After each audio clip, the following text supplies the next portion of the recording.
Good afternoon, class. Good afternoon, Teacher Mariel. Okay, before we start, may I request for the leader to lead us in prayer? In the Father, the Son, and the Spirit, amen.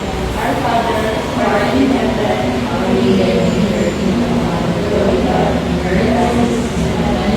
Give us this day our daily bread, and forgive us our trespasses, as we forgive those who trespass against us. And lead us not into temptation, but deliver us from evil. Okay. Before you take your seats, can you take some pieces of papers and arrange your chairs properly? Okay. So is there any absent this morning? None. Okay. So before we start, let me present first my rules and regulation for this class. But I want to ask you first, what is the most important value that makes our classroom peaceful and happy? Yes? Respect. Yes, very good. If you want to be respectful students, then you must follow the rules. Respect. Can you read everyone? Raise your hand before speaking. Engage actively in class. Show kindness. Pay attention. Express ideas politely. Cooperate with others. And treat everyone fairly. Okay, can I expect that from you, class? Yes, ma'am. Alright. So, now I have something to share with you today. A memory ball and R. So, do you want to know what is inside these balls? Yes, ma'am. This ball has equivalent points. 10 points for the yellow ball, 5 points for the green ball, 3 points for the blue ball, and the deduction of negative 1 point for the purple ball, and for the red ball is a deduction of 3 points. And also, I have here a scoreboard. So all these balls will be reflected in your scoreboard. Additionally, we have here a behavioral chart. So your behavior will be guided through the acronym JOY. Can you read everyone? Join classroom activities with respect and participation. Observe proper behavior at all times. Hear the instructions and do your best. Okay, so every action you take will be reflected on your scores. Is that clear? Before we proceed, let us first review our last discussion. So can we recall our last topic? Yes, Christine? Our last topic is all about measures of central tendency. Yes, very good. And what are the 3 measures of central tendency? Yes, Giselle? The mean, median, mode. Yes, very good. Now, I have here 2 sets of data. All you need to do is to find the mean, median, and mode. So I will give you 1 minute to solve this problem. Your time starts now.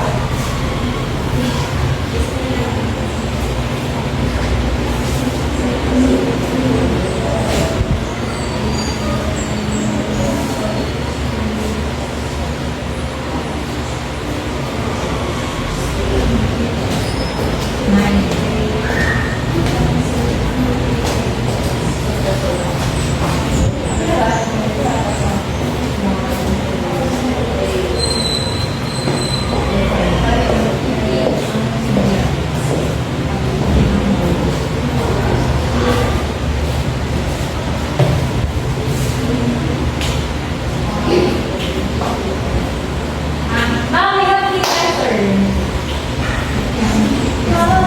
Okay. Kapit na nga tayo. Okay, time's up. Let's check your answer. So for the data set A, what do you think is the mean, median, and mode? Yes, Josa, what is the mean? The mean is 14 and the median is 15. Okay. Also, the mode is 15. Yes, that's correct. Okay, data set B. What is the mean, median, and mode?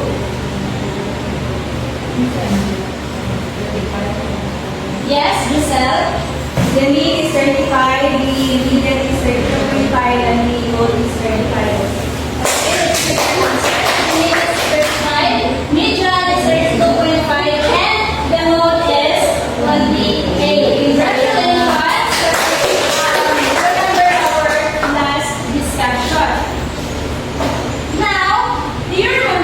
the movie Inside Out? Yes, Mom. Okay, so who are those emotions?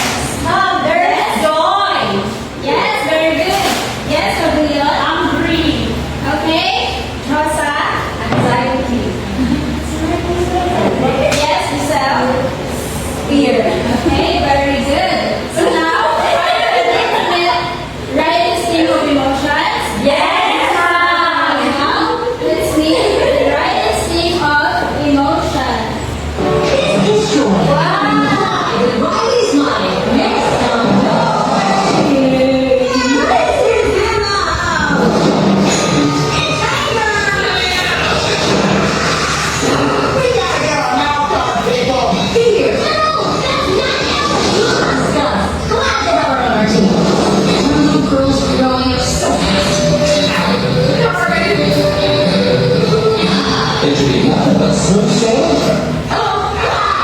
Anxiety. Where did I put myself? A new emotion. Sorry, we want to make such a good first impression. What do you mean we?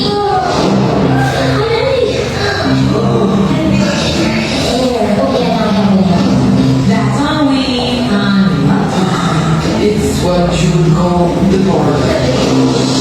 What you mean, big fella? That's embarrassment. Welcome to headquarters, embarrassment. Oh, we're doing a flip now. Oh, no, go on. Oh, yeah, we're sweaty palm there, buddy. We all have jobs. I plan for the future. These girls are so cool. Children, I'm just curious, maybe on the that's not gonna hospitalize at all. Jesus, Harry. Where are you? We need new friends. Always totally alone in this one. How do we hold him in the middle? There's more sophisticated emotions than all of you. You can't just bubble us up. We are suppressed emotion! An operation never ended the beginning.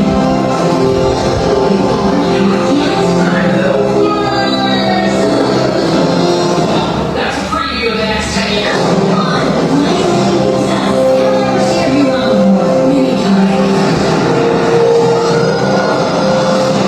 What is that? It's a sarcasm. Sarcasm. Boy, are we so lucky we ran into you guys. Boy, are we so lucky we ran into you guys.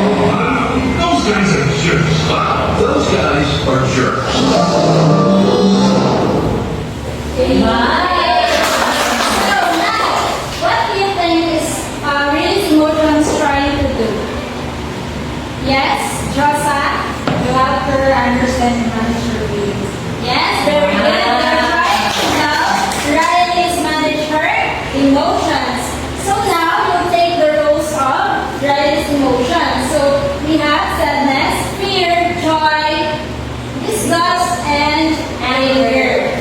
So now, to do that, her emotions must pass through 4 important stages. First, we have stage 1, stage 2, stage 3, and lastly, stage 4.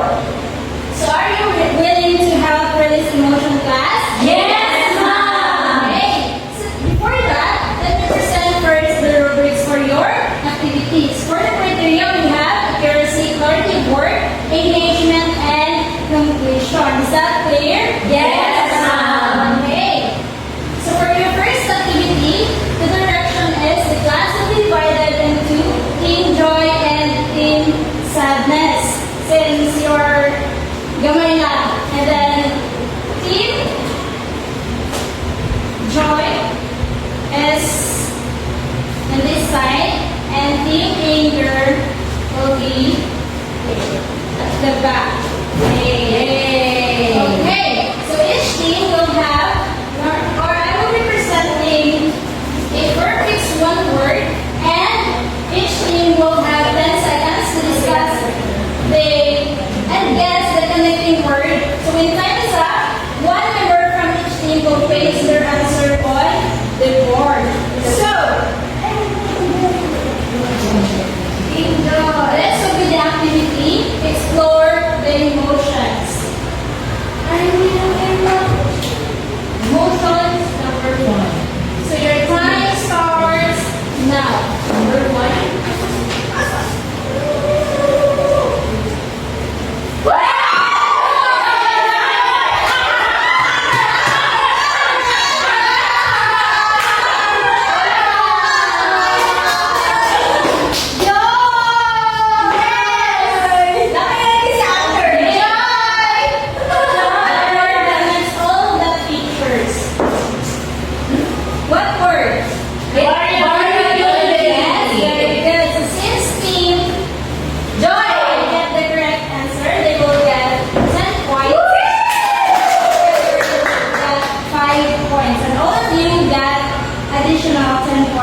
since we covered satellite.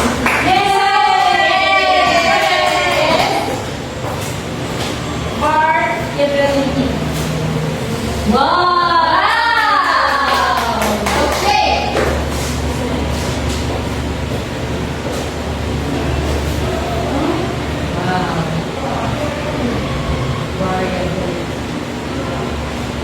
Okay, now I want you to observe this table. What have you observed with the mean and standard deviation of class A and B?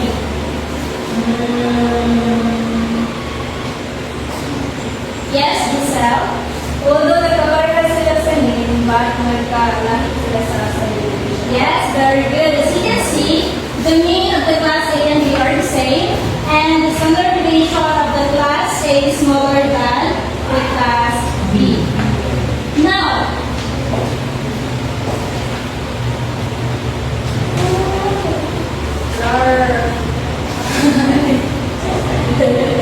okay, so our topic for today is all about measures of variability for and group data. So before we proceed, let me present first, or let's Bigat na lang, balikat na lang. Dito pa na. before that, let me read first our objectives. At the end of the lesson, the learners must be able to illustrate the measure of variability on group data, participate actively in class activities, and discussion related to the measure of variability for group data. Solve the measure of variability on group data. Okay, so now, this is a dot plot for a number of candies dropped from the candy machine. So what have you observed with the column of candy machine A and candy machine B? Yes? I have observed that the candy machine A are spread, while the candy machine B are not spread. Yes, very good. And that spread of data is what we call variability.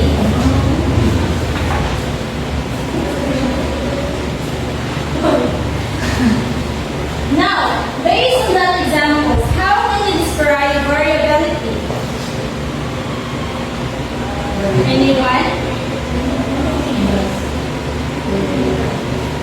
Yes?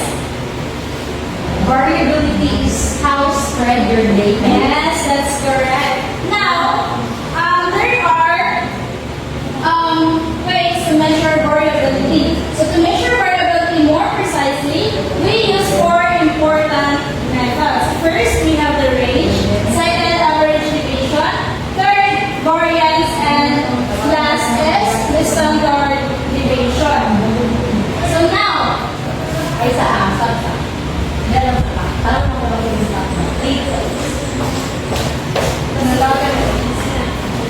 Manawag yung kuwan pa. Sige, okay na. at ito na lang sa Hindi na ako. Tawag ko na dahil pa. Mr. Numbers yung papa ko.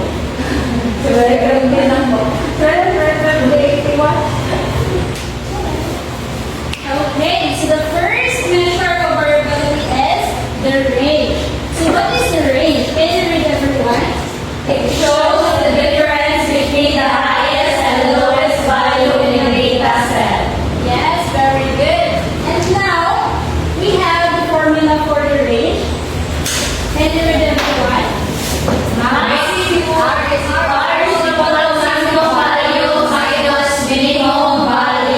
Okay, so now, let's have some examples. Now, try to solve this two sets of data using formula for the range.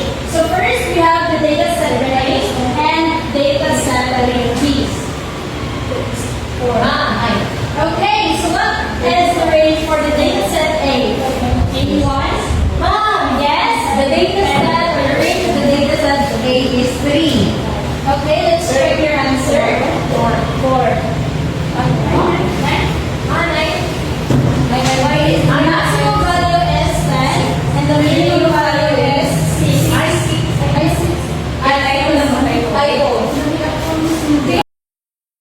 Okay, now let's check your answer. What is the range for the data set A? Yes? The range of the data set A is 4 ma. Okay, so the That's correct. How about the data set B? What is the range? Anyone? Yes, Rosa. The range for the present A, B is 30. Yes, that's correct. So, next measures of variability is the average deviation. Can you read everyone what is average deviation? Average deviation tells us on average how far each value in the set spectrum from the mean. Okay, so these are the steps for finding average deviation. Can you read everyone? First, arrange the values according to magnitude. Compute for the mean. Find the deviation of x minus mean. Take the absolute value of each deviation. Find the sum of the absolute deviations. Divide the sum by the number of observations. Okay. Now, let's have an example. So, say for example, we have the data set number 1, 6, 8, 5, 5, 6. So, try to find the average deviation. So, first, we have the step 1, arrange the values according to the magnitude. So, we arrange it from the smallest to the highest. So, we have 5, 5, 6, 6, and 8. So, next we have the step 2, compute for the mean. So, who can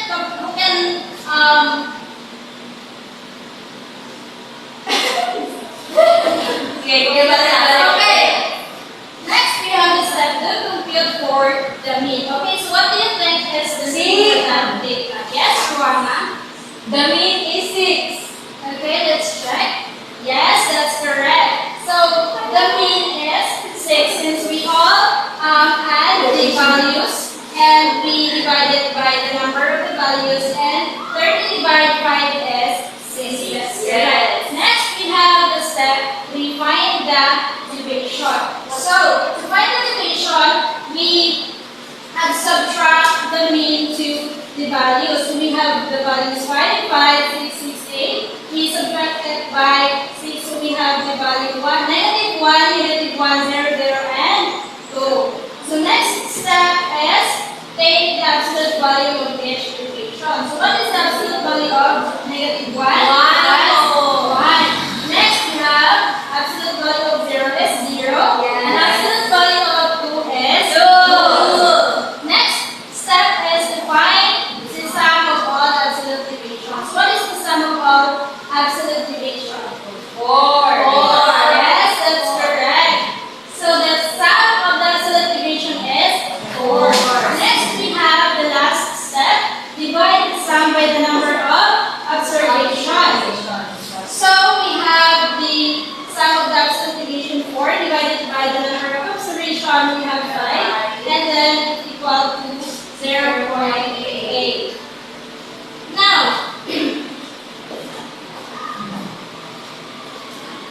now that we've explored risk and emotions, now let's proceed to the another activity, which is solve the mood puzzle. So what you need to do with your team, find the average deviation of the given data set. You have 2 minutes to answer the problem. Or we're going to acting. Ano lang? Ano lang? Hindi nga isulat nila kahit ano.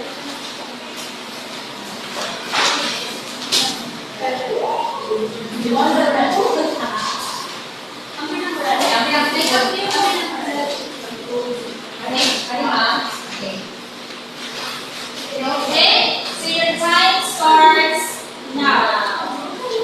There.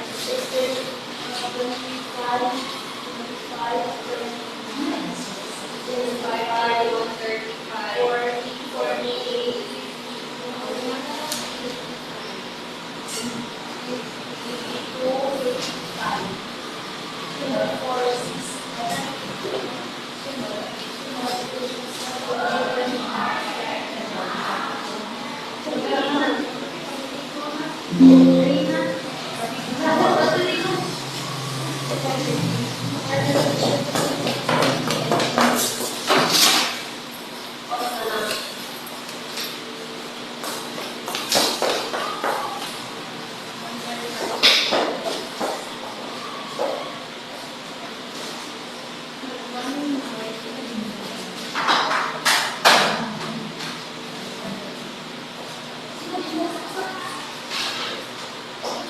Because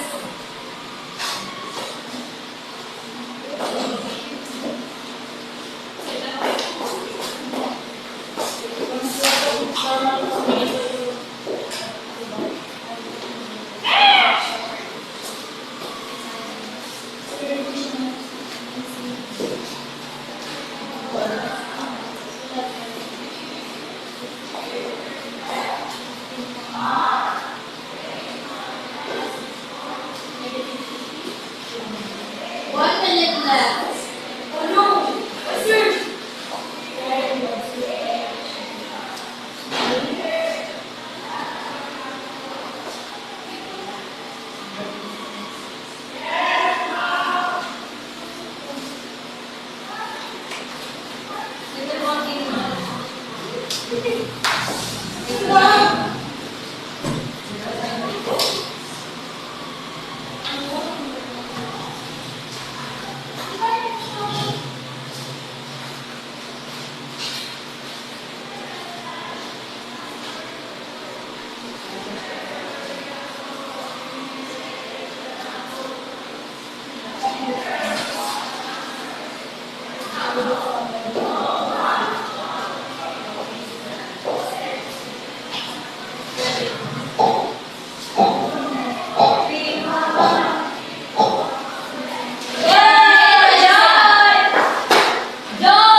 It measures how far a set of numbers is spread out from the mean.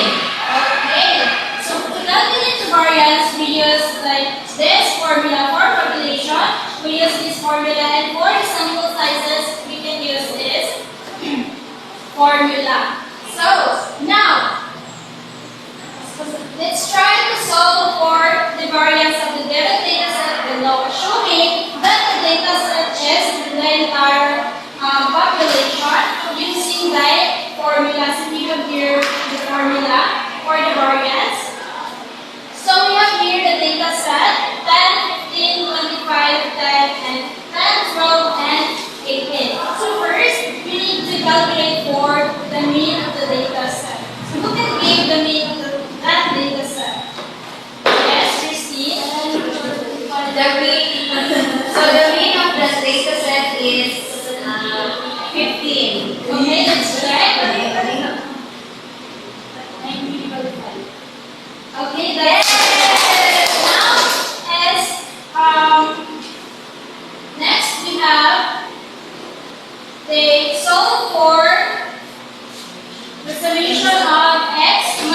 proceed squaring to get the sum of the squares and subtract the mean from each value and square it and add the value. So, the step 2 we have the values minus the mean squared is equal to 10 minus 15 raised to 2 is equal to negative 5 raised to 2 is 25 and so on. So the next step is solve for the population variance using the formula. So we have the step 2, we have the value of 168. So using that formula, we have 38.6. For the population, we have 28, and for the sample size, we have 33.6. Now,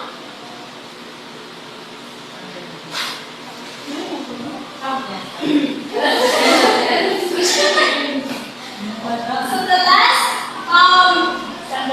measures of variability is the standard deviation. So then you read number 1, what is standard deviation? Standard deviation.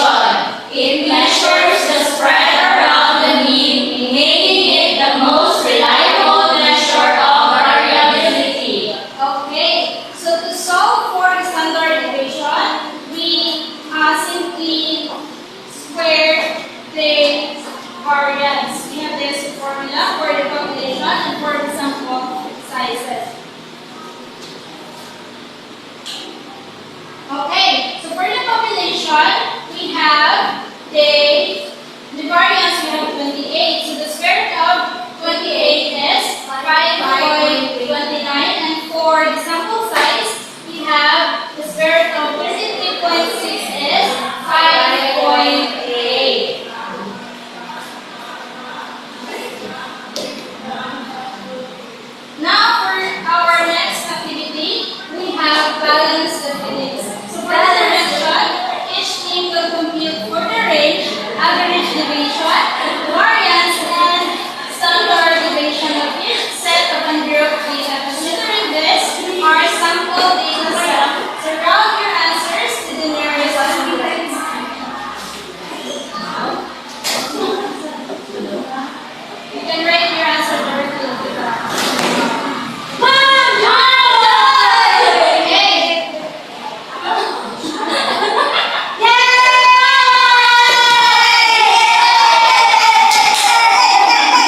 50, 60, 5, 70, just like that.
Yes, probably one.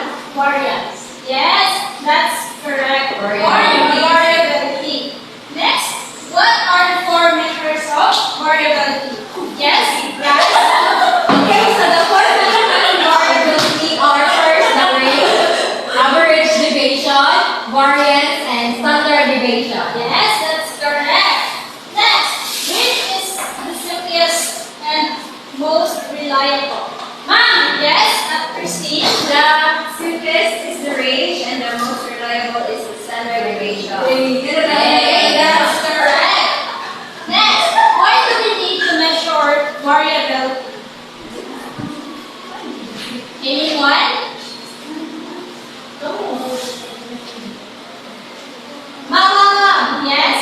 We need to measure the variability in order for us to know how spread the data is. Yes, that's correct. Now,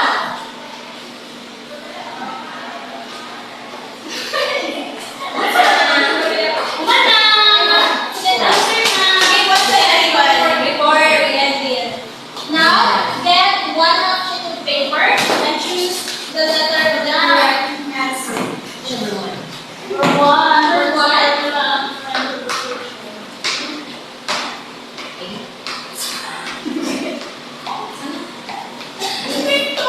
Okay, for your assignment, we have here find out how spread out this temperature are by computing the range, mean deviation, variance, and standard deviation of the given data. So according to Pag-asa, this is the data. The last April 30, 2023, the attendance recorded is the remote station or the following. So you can pass it tomorrow.